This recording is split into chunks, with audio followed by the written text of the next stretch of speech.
Let's welcome in now a friend of the briefing, Arizona Congressman Andy Biggs. Sir, it's always good to talk to you. And, you know, I listen to John's report and I see that grown man from Charlie's original home state of Illinois, and then he adopted your state of Arizona there, where he's being laid to rest. And I see the emotion, and I compare it to Tyler Robinson, this lowlife who appeared in court today and showed no emotion. And I don't know about you, but I feel myself getting both more resolved to honor Charlie and think about living more like him, but I'm also getting more angry as I listen to the testimony and that they're gathering about how he just didn't value Charlie's life at all, sir. Yeah, you know, Ed, I think that's real fair. I will tell you that everybody around me will tell you that I've been a little bit angry the last day and a half. And then when you see the text messaging that's going on between the defendant, and I don't choose to say his name, but the defendant and his boyfriend. I mean, when you start looking at that and the discussion that he's having, this was so premeditated. He's going to take his grandfather's rifle. Then he's going to change of clothes. Then he left the rifle, and he's going to get the fingerprints off. And how am I going to tell my dad that I took the rifle? I can't lose the rifle. All of those things make me furious that this guy was so, I don't know if he was indoctrinated. I don't know how we frame it, but he was so filled with hate and evil that he was willing to go out and assassinate Charlie Kirk. He was filled with rage and hate, and it's just amazing to me. And so there's a lot of people that are grieving, and we're all going through that right now. And some of it's still weeping, and some of it's numbness. But for me, I'm in that anger stage as well. Absolutely. And what we're learning from the prosecutor as well, as you know, is that the suspect, the defendant, as you say, his mom is saying he got more radical left over the last year or so, more pro-gay, more pro-trans, and that clearly leaders on the left were putting this in his head, and he believed that killing Charlie was going to do some good.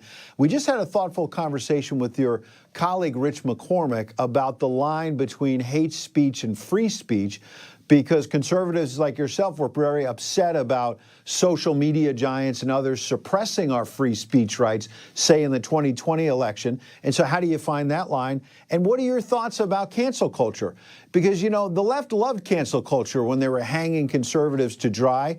And now the folks on the left who are getting fired for posting on social media, and I'm glad that they love that Charlie Kirk was assassinated, all of a sudden they don't like cancel culture, sir. Yeah, that's right. Let's take that. Look, under the First Amendment, we actually have very defined laws dealing with some of this stuff. Like you can't yell fire in a crowded theater. You cannot threaten and intimidate somebody with the intent to basically cause fright and those types of things. That's what, I mean, we've got lines. Those have been in our codes, our criminal codes for years. And when the guy accosted me last Wednesday, shortly before I found out that Charlie had been shot, and starts calling me a Nazi right here on the campus of the Capitol, why was he calling me a Nazi? Why was he calling me a racist? Well, he didn't even know who I am. Yeah, he did not know who I am, except for I had my member pin, and that's the kind of thing that, you know, I guess he's got the right to say that, but it is inflammatory. And as Rich was saying, it is dehumanizing. And so when you have people, I got asked this question, Ed, today. The question was, you know, how do you feel about people losing their jobs because they were critical of Charlie Kirk? And my response is, they didn't lose their jobs because they were critical of Charlie Kirk. They had the right to be critical of Charlie Kirk. They lost their jobs because they celebrated an act of senseless violence, an assassination of an innocent man, for no other reason than that he was expressing his views that the assassin thought were, repugnant. But it doesn't matter. That's the point, Ed. Yeah. When you dehumanize people the way the left has, you make all of us potential victims. You really do. Yeah, and Joe Biden gave that speech in Philadelphia a few years ago, calling you and MAGA Nazis, and then some crazy guy is on the Capitol campus yesterday calling you a Nazi because Joe Biden thought it was okay. It's ridiculous and outrageous.